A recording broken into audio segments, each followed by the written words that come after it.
Okay, well, the next one I'm going to jump into is Life on Mars, which had a very short run here in the States back in 2008. Um, but in that weird, I don't know, ironic way, it's Life on Mars is an Americanized adaptation of another British show, very successful in England, that went for 3 years and then had a sequel series that went for 2 years, and then a sequel series that went for 3 years. That's what it was afterwards. So 5 years basically. But even though the original Life on Mars has 2 years under its belt, it's essentially the same number of episodes as the American version. So we just had it as a single season, and they resolved everything. Whereas the original British series didn't fully resolve everything in Life on Mars. You had to watch Ashes to Ashes afterwards to get the full resolution and explanation. Another Bowie song. Yeah, exactly. Uh, the premise, for those who haven't seen either one of them, is you have a modern day cop who gets hit by a car, hits the ground, wakes up, and he's in 1973. Very simple, basic plot. What am I doing here? I'm in 1973. Oh my God, how do I get back? Am I in a coma? Am I dead? All of this stuff. And he shows up. He's got his license. And now a cop in 1973. It's as if he's always been in 73. Is he crazy? Is he a time traveler? All of that. There's all of that going on at the same time. It's an episodic cop show from the 70s with that's has the attitude of the 70s. So you've got a guy a fish out of water tale. You've also got a throwback to the old 70s style cop shows. So there's just a whole lot built into this just from a basic concept. And it was very successful in England. And Sam Tyler is the detective, and they have his boss, who's the chief in the department, is Gene Hunt, and chief of detectives. And in the English version, Philip Glenister plays Gene Hunt, and he's one of the great characters ever on television. Put him right up in the top 10. He's just a fully embraced character by an actor. So it's just like you can't separate him. Great character. And so, yeah, I was a little bit nervous coming into the American version, knowing you can't reproduce that. So what are you going to do in America? Well, they tried one way that didn't work, and that was in the Unsold pilot, where David Kelly tried to adapt this thing. Jason O'Mara is who they cast for Sam Tyler in the American version. You can kind of see him over my right shoulder. Mhm. And they cast him in the original pilot as Sam Tyler, and in that story, that version, he found himself waking up in Los Angeles in 1973, and Colm Meaney from Star Trek: The Next Generation, Deep Space Nine, plays Gene Hunt Great in actor. that. Right. I'm sure that pilot had a lot going for it, but for whatever reason, it didn't work. The Yeah. network didn't want it, but they liked the idea and they liked Jason O'Mara, and it's like, let's try again. So they brought in different producers and they rethought the concept.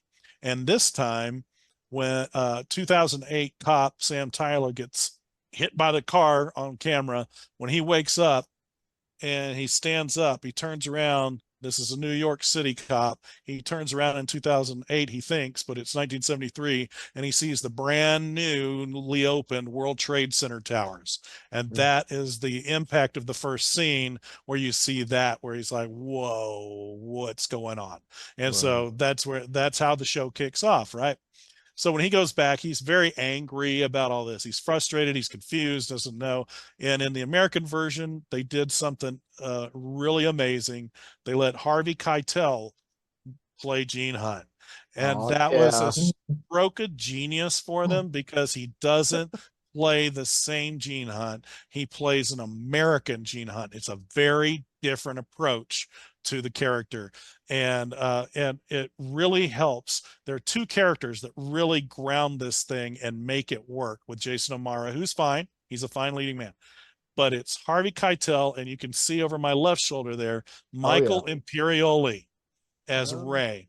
Michael okay. Imperioli, fresh off The Sopranos at this point, and you can see he looks like he stepped out of 1973 right there, and Yeah. he acts the fuck out of it every second he's on the screen. He is 1973 New York City cop with a New York City cop attitude, and he and Harvey Keitel as Gene Hunt are just the best, and that's what makes this show work. Jason O'Mara is the lead. He's carrying the show, and these two guys are what make it work. Mm. Imperioli he just carries every moment he's on the screen. And again, I use the word a lot: authenticity, a reality to it. And I I think a little do. bit of it is Imperioli and Keitel are both native New Yorkers, and I think they're able to remember, I think, the 70s well enough to bring that kind of naturalness to it. So when they come in and they're not just playing the 70s cops from television, they're also, I think, being informed by their own life experiences, and that just adds a little grounding to it. In the American version, we got 17 episodes. It was actually initially was like a 13 episode um, commitment, which is, pretty standard for network TV, to give half a season commitment, basically 13 episodes. And if it's if the ratings catch on, then maybe they give them a full season next season, that kind of thing. Well, it didn't get that great of ratings, but it did get at least enough that the network was willing to give them 4 more episodes to actually wrap it up. When they knew they weren't going to renew, they did let them wrap it up. That's really unusual, as we Yeah. all know. Nothing frustrates a viewer quite like committing to a show and then knowing you're never going to get the resolution. So Mm. whether you like it or not, it gets a resolution. And fans of the British show probably not going to be so keen on the American version. They didn't even ask them what the resolution was in England, which it hadn't resolved yet because Ashes to Ashes was still going. So they didn't even ask. They just kind of like Mm. threw the idea out with the original team over in England, and they gave them their blessing to go ahead and do it. So the American version is an alternate take on it all, including the resolution on what actually has happened to Sam. Now, in the British version, um, at the end of the Life on Mars series, particularly, Sam makes it back. He comes out of a coma, and he comes back and tries to reintegrate into his modern world again after a couple of years that he has now spent with these guys, but he can't seem to reintegrate. He feels more himself. He feels more real in 73. This is in the British version, and by the end of the last episode of Life on Mars, he takes a header right off the top of the building. He goes and runs off that building, and and then the next scene is he's back where he was in 73 with them, in the middle of a shootout and all this kind of stuff, right? So he's back there, and it left it nebulous as to, did he die? Is he back in a coma? That kind of a thing. Ashes to Ashes picked up in the 80s with a female cop who gets shot, boom, and it puts her into a coma. She wakes up in 1983. And so you have that 10-year span, and now she comes into the same precinct, but it's 10 years later, so it's a little bit different. It's 1980s aesthetic, 1980s music, 1980s vibe, and Mm. she's got Gene Hunt and Ray and all these folks there in England, and they have a 3-year story that plays out, which then finally does resolve and explain to the viewer exactly who Gene Hunt is, what this circumstance is, and what it all means, which is it's a bit more esoteric. It's got a Mm. supernatural aspect to it and all that, which I won't spoil for people who haven't seen it. I'll spoil off camera if you really want to know. In the American version, they don't go esoteric and supernatural with it. There's a very concrete ending that's very absolute and lets you understand what was going on. It's very much the difference between England and America, I think, in the way they approached it. And I like it. I think it is a satisfying ending for a show that only ran 17 episodes. I think it's a satisfactory ending. Hmm. Um, I don't know if you want me to spoil it or not. Do you want me to? I can't. I'm ready. Okay. Over the course of the series, there's all these little things. You get things where it's like beep beep beeps, and there's lots of stuff about him. People like Ray calls him spaceman because he's always talking about time travel and all that. There's lots of symbolism throughout the series with rocket ships and spaceships and little mechanical things, and he's like, what's going on, right? And just recurring imagery like that. When you Hmm. finally do get to the last episode, he thinks he's about to die, but you get the beep beep beep like and all that, and then when he thinks that's what's about to happen, that's when it switches, and we start to realize, oh, okay, and then it pulls back and lets you see he and all of these characters that have been surrounding him, they're all astronauts that have been in suspended animation on the first manned trip to Mars.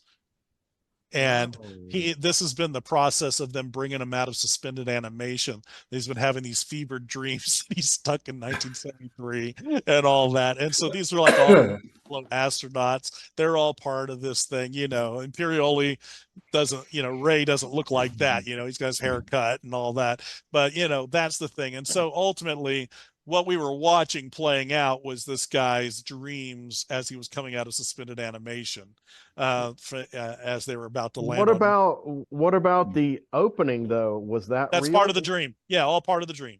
So the It was part all. 2008 was Yeah. also part of the Yeah, dream. he was dreaming himself to be a 2008 cop who gets sent back to 73. All this convoluted dream that was going on. They're actually all of them from slightly in the future and Oh, on a okay. trip to Mars. So ultimately that's the wrap up. But it doesn't retroactively damage any of the previous episodes. They all still, it's an episodic show that captures the flavor of 1970s cop shows so well. Hmm. Everything's got a little bit of that. You can see in the picture back here a little bit of that sepia haze on everything, a little bit. And there's lots of fist fights and tough talk, and the needle drops are just so much good music that's dropped throughout this show. A lot of it so on point. You know, I mean, you're chasing a bad guy named Willie. So what do you play while they're chasing him? Willie, Willie, Willie won't go home. You start playing that. I mean, they're on nose drops, but they all work. There's a thing that's just fantastic with Gene's daughter, who's it turns out her name is Maria, and Sam's kind of got a thing going with her, and they drop My Maria at a certain point. It's just perfectly timed. It's the show builds steam as it goes, and you just really do start to get into it as it's going. I'm disappointed that we didn't get more, but I'm also glad we got closure on Hmm. it, because it does make one of those satisfying experiences where you sit down, you watch it, and you go to the end, and you close up the book, and you're done. And it's not Yeah. leaving you hanging on any of it. Right. But yeah, I recommend it for a lot of people. This is the only series that Harvey Keitel has ever done, and probably ever Yes. will do. Yeah. And his flavor for Gene Hunt, it's a completely different take on the character, and just fantastic. I just love it. And just the performances are really good. And I think they even kind of nudged Jason O'Mara into some in to be better. It's one of Hmm. those things, actors pushing other actors to be better. And I think as over the course of the series, you start to see that Hmm. everybody starts rising as the episodes are going. It's like they just get better at it as it's going along.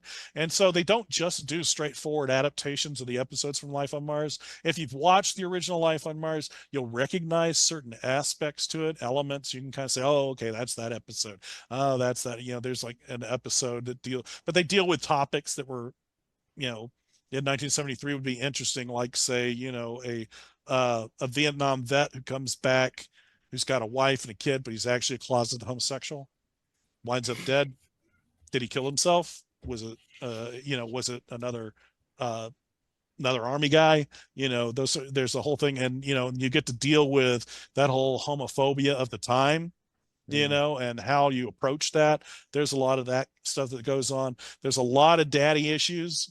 Gene is a father figure. Sam's dealing with a father who disappeared on him when he was like 8. So there's a little bit of playing out of a mystery there when he comes across his mom, and it's really worth watching, I think. Hmm. For if you've never seen the BBC show, this Hmm. show I think stands on its own. It's not one of those where you need to see the original. If you've seen the original, then I think it's like a creative alternate universe version of the same ideas. Well done, I think. Is there a place you can watch this? Yes, it is available to stream on Prime. I have it on DVD, Okay. but it is available on Prime as part of the streaming. It should be on Disney Plus. It was a Disney production. It was for ABC. And even in the opening, in the copyrights and stuff, it does have Disney listed on there. So I'm surprised they don't incorporate it onto Hulu or Disney Plus. But when I looked it up, it looks like right now, at least, Prime is the only one that's actually showing it. Okay. I don't know if that has anything to do with the needle drops on it, like if there's royalties that One of limit it those. or anything. But but it does look like Prime's got it. So there's your opportunity if you want to see it. Yeah. Okay. Sounds good. Sounds good. So Chuck, you have another show for us. I got another show for you. Briggy, Yeah. are you gonna be going or? Uh-oh. You're muted. You're muted.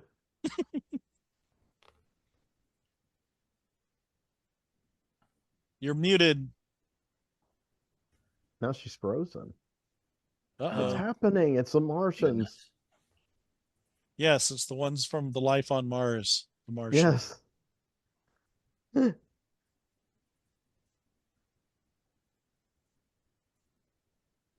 Okay, can you hear me?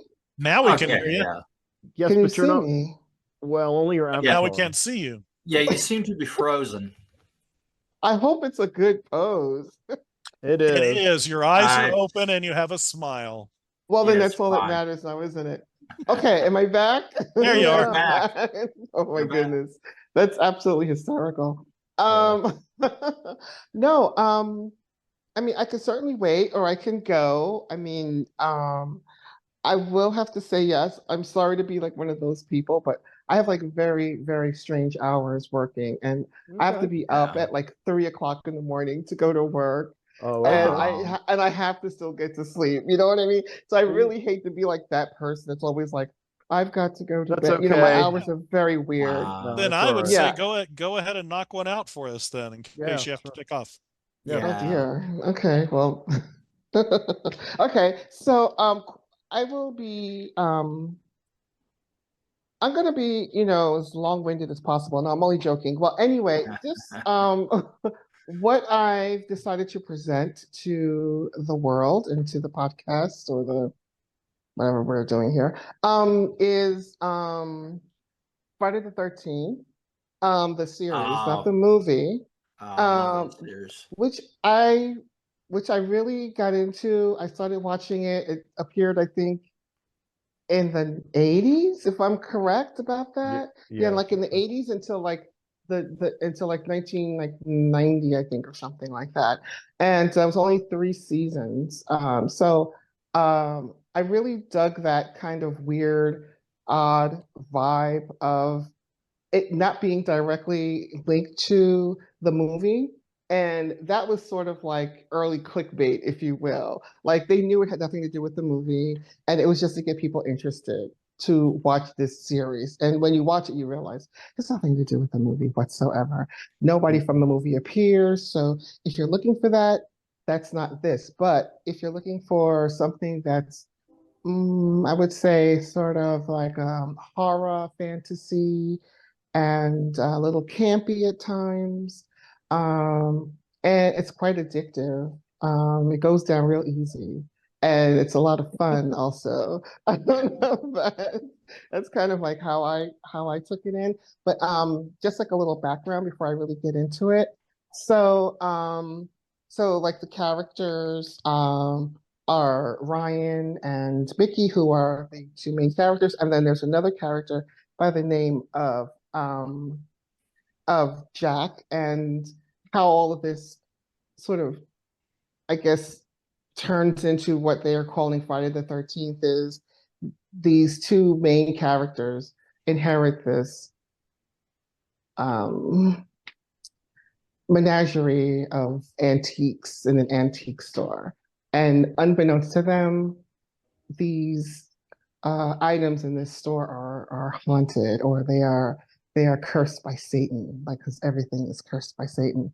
So anyway, right, so it's cursed by Satan. But the thing that's really intriguing to me is how the first episode, which is called Inheritance, it kind of has this little crossover to the Twilight Zone, where it's like the doll, the Talkie Tina doll, if you remember that episode Oh, of the yeah. Twilight Zone, where the doll is possessed and then talks the little girl, but I think the little girl, into like killing the stepdad who's evil. I think it was played by like Telly Savalas or something like that.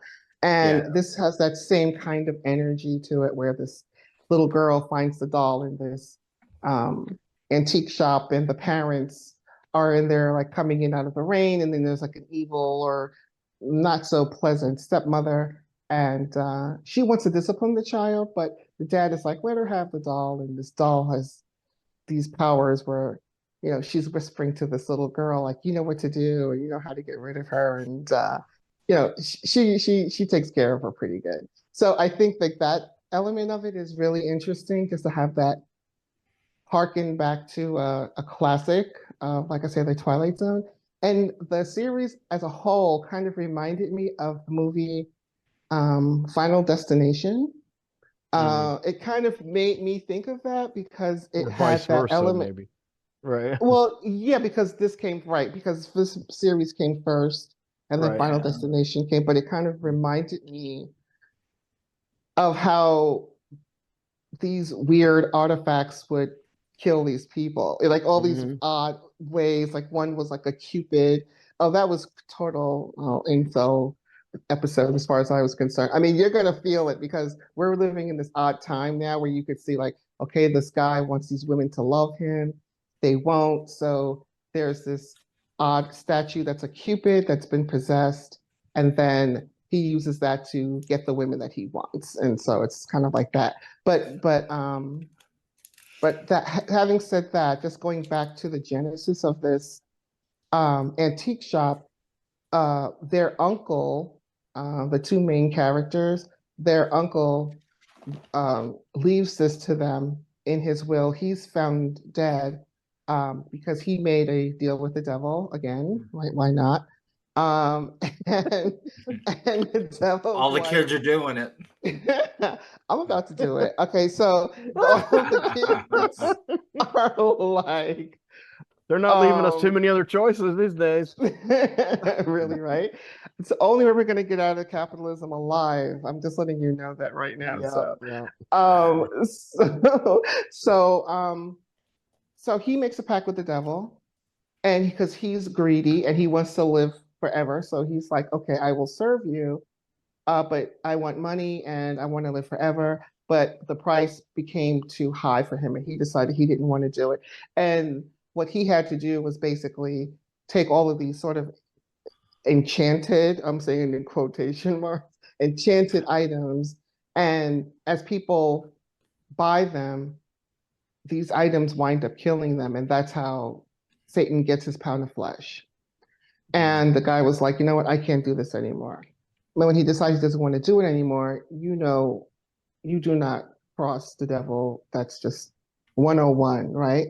So once he decided he didn't want to do it anymore, he said, okay, fine, I'm going to kill you. And then the devil comes and kills him. That's how these two characters,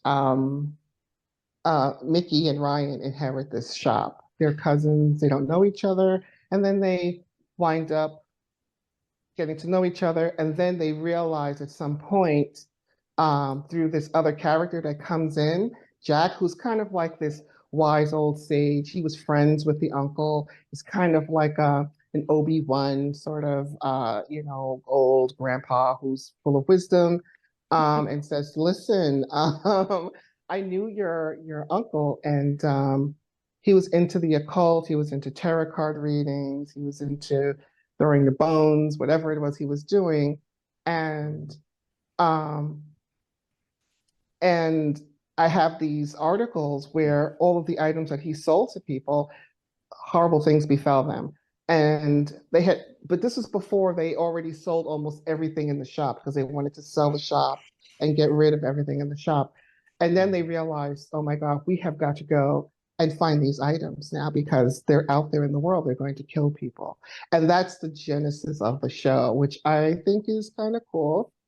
Some people may think it's a little corny, but I think it's really cool because then that gives the show longevity because here you are in this huge antique shop and now you've got to go and find all of these items. But then what they would do is they would read in the paper, oh, this woman wore a wedding dress and this happened to her. So they go and they have to retrieve the dress, or there's a pen that these priests had in one episode, and they would write things down in this book, and then whatever they wrote down would come to pass. And so, but they were corrupt. But that part of the story is interesting because that's actually real. So anyway, they go and find this pen, they find the doll, they find this Cupid, and the way they have to finagle their way into the lives of these people is another sort of subplot to get these items back. I thought the set design was really good. Again, you could tell that it's on a soundstage if you know what to look for. But that to me kind of plays into the kind of almost campy nature of it, and the fantasy of it as well. The music, it's it's like 80s, so it has that kind of Yeah. 80s energy to it, which I really found kind of endearing considering how far away we've come in terms of just cinema to where we are now versus what people were doing then and what they had to do then because we didn't have the technology and all of the things that they have today to sort Television of didn't have the budgets that does now. That's for sure. right to sort of Yeah. like trick the eye, and then if it was a show that maybe the studios didn't believe in, then they really had to make things stretch. From what I understand, a lot of those items that were in this so-called antique shop were just items that were on set that they used in other shows. So that's what they had to just repurpose some of those items, and I thought that was pretty cool. Um, Yeah. so, like I said, the show it ran for 3 seasons. Um, I wish it had run longer because this is like one of those shows if you're up late at night and you want to watch something, and you still want to get to sleep, but you still want to have something exciting to watch because if Yeah. it gets a little bit too exciting, you won't be able to sleep. But this is just one of those shows where you can, you don't have to get real heavy about it, but it's lighthearted and it was a lot of fun. So uh, that's kind of just a second. Let me see if I have something else to throw in there. I watched it every week the first season. I Oh, think I did lost you? track with it. Oh yeah, that Mhm. first pilot you're describing, I remember all that.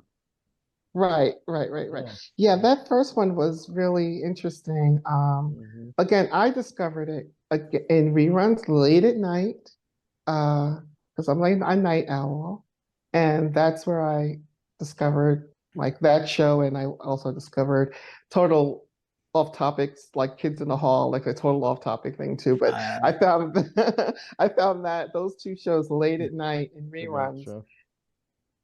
and I was like really excited that at least the show once it was canceled, it wasn't just like I think they did finish the series, so it wasn't like it left you hanging, like That's so many pretty cool. shows. Right. Yeah, it kind of gave you something to look forward to instead of going like, "Wow, that kind of sucks." It just left us hanging. So that was kind of about it. Like I said, I would recommend it.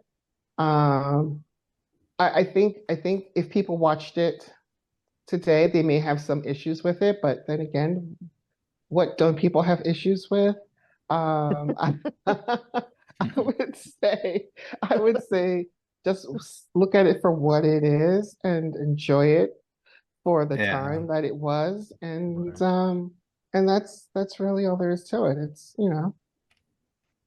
it's got all of the chauvinistic tropes in it. It's got sort of, Uh, you know what I mean? Everyone's way too aware, but who cares? Let's just enjoy life. It was the All of the 80s. other. Definitely 80s. Yeah, yeah, it was 80s. It was very 80s. So, that's it. the You. big thing I remember about that show was that the lead character was played by a woman named Roby, who Roby. had something of a singing career at that time. Yes, Yeah. yes, Yeah. She was yes, kind of a yes. sex symbol around that time in some Yeah, areas, yeah. some countries. I don't think she's American. I could be wrong. Louise But Roby, I think. Yes. Yeah, she she Yeah. was was she went kind by of Roby during the show series though, yeah. Yeah, Yeah. she yeah. the big thing I remember by her was a version of that song One Night in Bangkok. Yeah, And she Mm. she did do had that. a fairly steamy video for that. Of course. But which is all I know of her music career, but just kind of like, Playing oh, chess, Roby's man. in this. Yeah. Yeah, Roby. Yeah, Yeah. literally playing chess. See, apparently she was known before that show. I'd never heard of her, but people Mhm. would joke around to be like, Roby's in it. Oh my God, Roby. And this was even before the internet, but I'd hear people like talking in college and I'm like, who's Roby? But yeah, I don't know what became of her. I was reading up on her within the last couple of years, and other than what you just said, I've forgotten. But I'm sure I'll revisit. I did like Yeah, I that had show. no idea at all that she was even a vocalist. So, Yeah, she was like I said, she was kind of a thing briefly somewhere, mm. but that show is kind of I guess her big acting thing credit Yeah, I could see that. that Definitely. I'm I mean, aware of. she did carry that first season. I believe in the second season, they had brought in new people at that point. I don't believe they were there for the entire four. I'm sorry, 4 or 5, 3 seasons, excuse me. So, Uh, but she did, her and her co-star did, had good chemistry, I thought, Mhm. as well. I believe the second episode, they had her in this monastery with monks. And I don't know if you remember that, but anyway, she was, it was laughable because it's so clear that she's a woman, and then you know what I mean. It was so clear, but these men just could not see that she was like a woman. I thought that was actually kind of funny. I mean, she just like doe-eyed, and it was like, you don't see that, okay. But anyway, maybe they've been in the monastery too long that they couldn't pick Maybe up they on that. forgot. But I just Yeah. think, yeah. But I think if people watch it today with today's sensibilities, it will also be kind of funny too. But I think it's worth watching. It's enjoyable. Awesome. Yeah. Hmm. Very cool. Very cool. Yeah. Well, we Do we appreciate know it. if this one is showing anywhere, or do I need to look that up? Oh, well, actually, this is the entire first season is oddly enough on YouTube. oh wow. Yeah. Seems like something Yeah. Shudder would get a hold of, Hmm. but I'm not saying they have, but Yeah. The entire yeah, first sure. season. And there are no commercials. Like there are none, Oh which wow. I thought was actually pretty cool. Probably ripped from Yeah. a DVD. Yeah. Yeah, I would say. That's Hmm. cool. Hmm. Very good. Yeah. It's a good little, when I watched it, I was like just thrown back. I was like, look at the fashion. Like, look at the clothes. I was so thrown back. But in a good way, in a good way. So I think people enjoy it. 1987. Is that the year it started? 1987. Yeah, I this is think it one of those was. shows I never watched. I was aware that it existed, but never really Mhm, watched it. 1987 Oh, was a hell of okay. a year for me and the world. 87? Yeah, a lot happened. Oh, okay. Yeah, Yeah, I remember it well. I remember vividly. I was deep into my college years that in '87, so I had I just probably started missed out on mine. a bit. Yeah, I just was trying to catch up on being socialized and having fun. Very It was good. great though. It was great. Very Well, thank good. you, Briggy. I hope you'll be back Oh, for our next episode. And it's good having you again.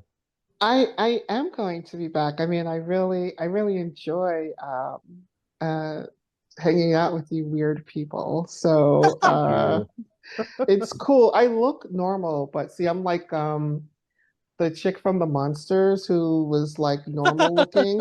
Right. Right. But inside, I'm like a total, don't even, I'm a total train wreck inside. So, You know, just an agent. You know, you pass with the normies. There you totally, go. that's me. Yeah, just barely me here. I'm under the radar type Yep. person, but I I'm really do covert. enjoy. Yeah, well, you're covert. Yeah, somebody told me the other day. Well, not the other day, but somebody was like, "Oh, really? We want to let this guy in with that name? I don't know." Like Oh no. on the Jimmy when I said, "Hey, do you want to be an Oh yeah. right?" And everyone in the chat was like, "This guy's name is Covert. You really want him to People be?" take it all the wrong way though. They think I'm unaware of the irony of these things, but I'm It's aware. I'm really aware of the irony of everything I say and do. But it's hard for people to figure me out for a while. Covert was not my birth legal name, and that's as far as I'll go with it. But I have used it oh for all of my artwork ever since oh okay 1994. okay So Henry Covert, he's 30 now. He's had a nice long run. He's legit. oh He's just as legit as the shell that existed before him. okay. So this is another I, incarnation. I mean, no, I mean, seriously, that name, I have legal things under that. Only I don't have a social security number under that name. But Oh, okay. I mean, like huge portions of the internet don't know my legal birth name, and I like to keep it that way. Okay, Very I much. understand. Not that I Everybody's got wouldn't tell a. y'all, but I'm not gonna say it on camera. Don't tell me. No, I don't want to be responsible for feds busting through You're your like, oh door no, at he's night or really anything. that guy. Yeah, I don't want to be a part of that. Yep. The But Trumps do not want to claim you. No, unfortunately. they don't want to claim you. Okay, All yeah, right. so we will talk because we need to talk Yeah, off you and I off should catch up on a lot. off Yeah, camera. off camera. Okay, All right. gentlemen. All right. Good word. Yeah.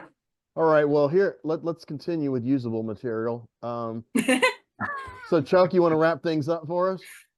Okay. Well, ending things on a kind of a sillier note. Okay, no problem. Sillier We've been than pretty. Excel? We've gotten silly and heavy. Well, tonight. I It's don't been know if pretty- anything can be sillier than that. But Yeah, holy yeah. hell, man.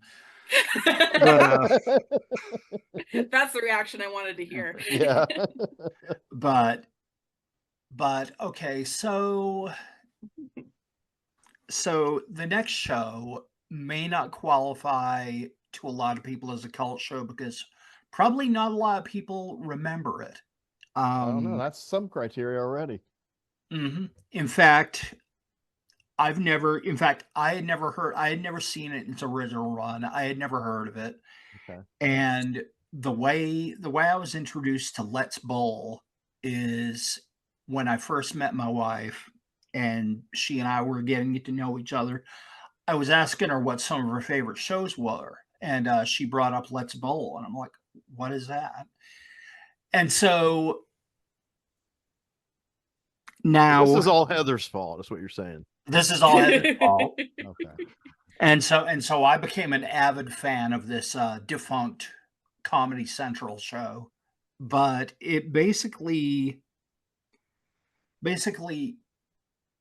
I don't know what their trajectory is of if anyone other than me remembers bowling shows.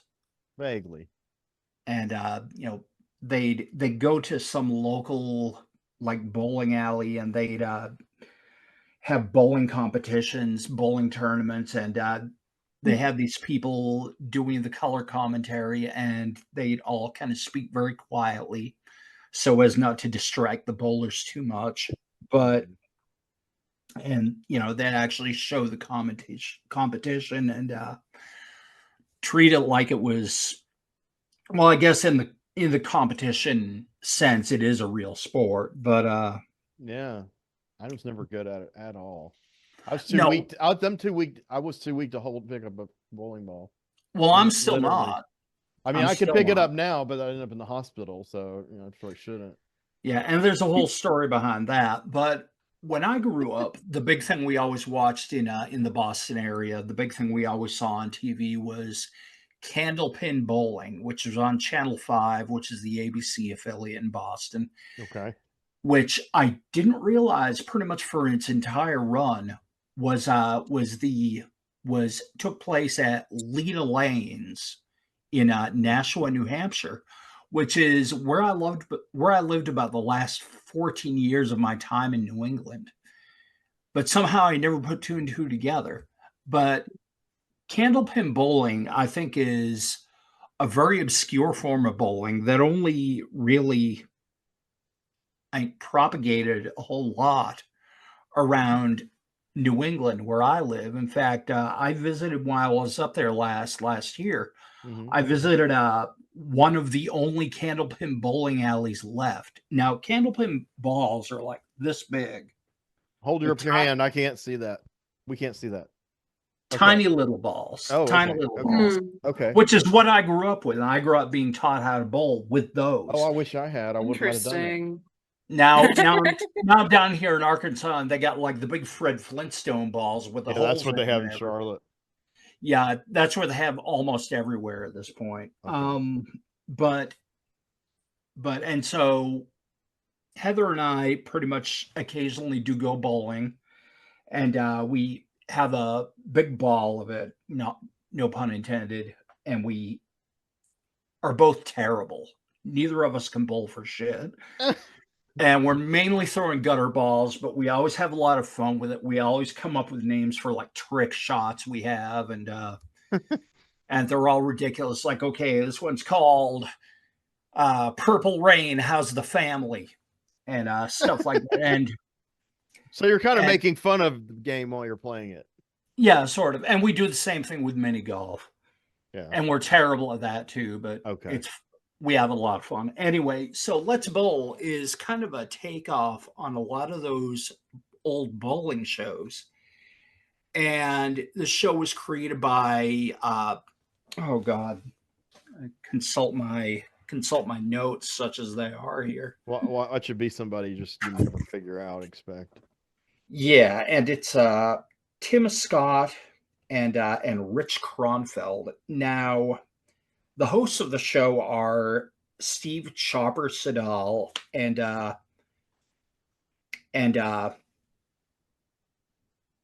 Wally Hotvet, who was played by Rich Kronfeld.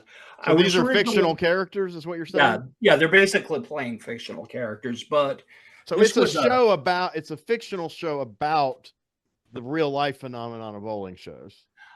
Kind of, but no, it's a legit game show. And what I found out about the show, 2-year lifespan on Comedy Central, and then they shit canned it because, much like Adult Swim, they can't let they'll let the shambling corpse of South Park go on forever, but heaven forbid they can't roll. Yeah. But anyway, the show originated in Minneapolis, and I was thinking originally I'd seen some old episodes back before they got picked up at Comedy Central, and I was thinking they were like a lot of other shows. My mind goes back to like Oddville MTV, which was originally a public access show. I was thinking this was a public access show. Going back and looking at it today, I'm realizing, okay, but they're obviously not a public access show because they have corporate sponsors. They'll have Bud Light commercials and things like that, which you don't normally see on public access shows.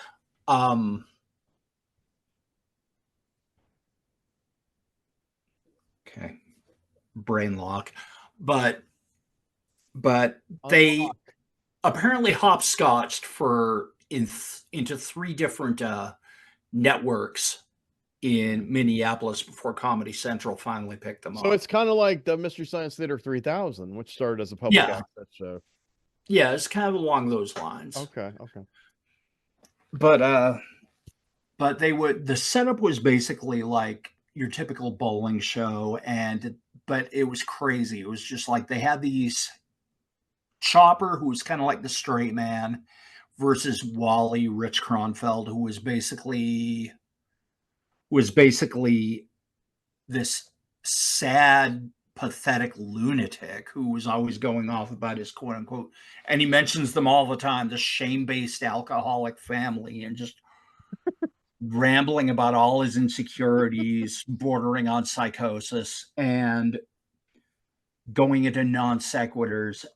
Um, and they would have a bowling competition. Initially, when you watch the shows before Comedy Central picked them up, it just felt like they'd have these rando characters, these rando people. It'd be like a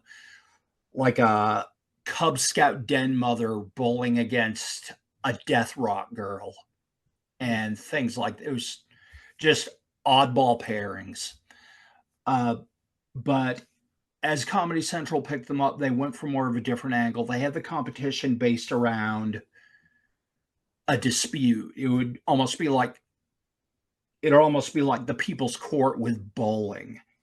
They'd have just siblings arguing over whether mom liked you better. They'd have couples having a dispute over landscaping, or this one woman had a husband who was like a party clown, but being a party clown wasn't paying the bills and she wanted him to stop. And so in the bowling, they would decide whoever won, would bend to the other one's wishes. And then they'd have like roommates or ex-roommates who were arguing over the custody of a cat. And so they'd compete for these things.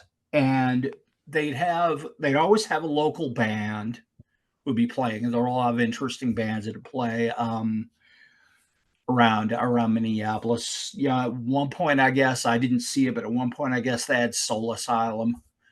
Other than that, it was mainly a lot of bands that didn't get a lot of attention, but they'd appear every week.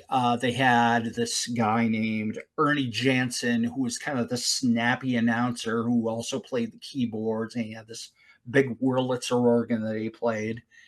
And the Queen Pins, who were these two women who would be cheerleaders on the end of the bowling lanes, and they'd kind of do these little go-go dancing bits, or they'd kind of be razzing the players when they don't get a good shot and they get a gutter ball or something. But they were kind of like just derisive eye candy, I guess. And so this was so it went a couple of years and it basically got canceled. But I mean, they would do these little sketches like Inside Bowling, and there were always these little sketches starring Chopper and Wally, and they'd be doing things like a sketch on how to date at a bowling alley, how to meet that certain special someone, which when you read between the lines is basically how to pick up hookers.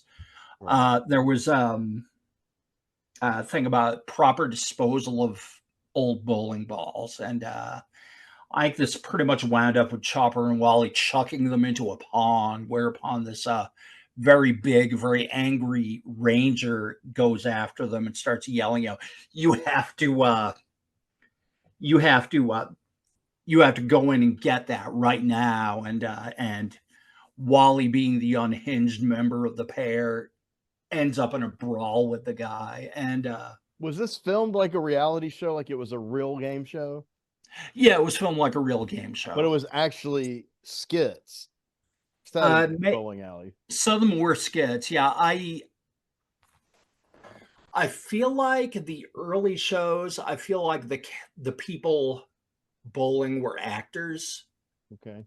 Or they may be playing characters. I have a hunch that the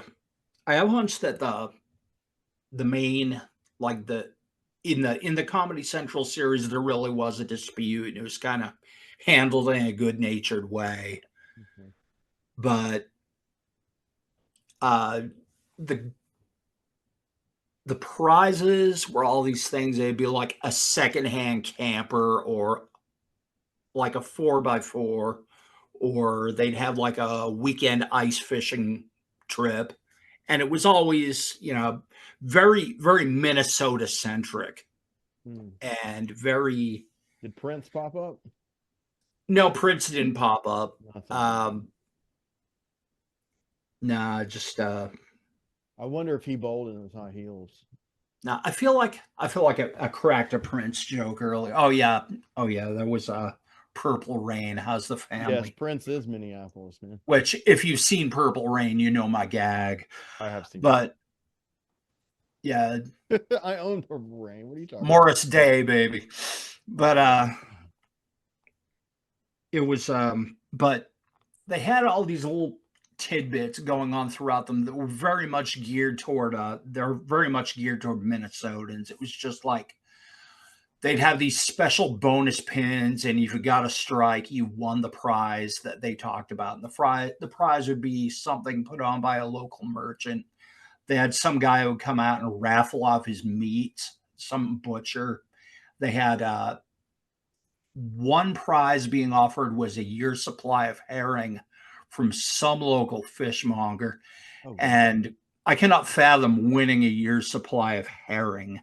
But I mean, in the best kind of promote the locals tradition, they show everyone who works at this fish palace just standing outside their building with their white smocks, and they're all saying just deadpan, "Try our herring." But that story with the show gone too soon, but I got a big kick out of it. And so it sounds a little more longevity than probably some folks realized they had. If they remember, I've only ever heard the name. I knew absolutely nothing about it. I wasn't even convinced it was a real show until you told me about it. I mean, I thought it was. I couldn't tell if it was a real show people were referring to, or like it was a joke, like a show within a show, or kind of a semi joke, kind of maybe an affectionate joke. Yeah. That's good. Yeah, as long as nobody was hurt. So no, as far as I know, nobody was hurt except maybe the herring. Yeah, it didn't last. So okay, so we're gonna wrap up, but everybody like and subscribe immediately. And also we're going to continue this series on and on for a while, like we did Black Cinema, and we're going to come back with more Black Cinema. So rock on. Say good night, everybody. Good night, everybody. Hi, this is Henry Covert, and this has been Deep Images. Hope you enjoyed today's segment, and we will be back soon to continue our discussion on Cult TV. Feel free to drop a like on the video and subscribe to the channel. Stay tuned for the ending credits and the beautiful music of Ghost of Day, and thank you for watching.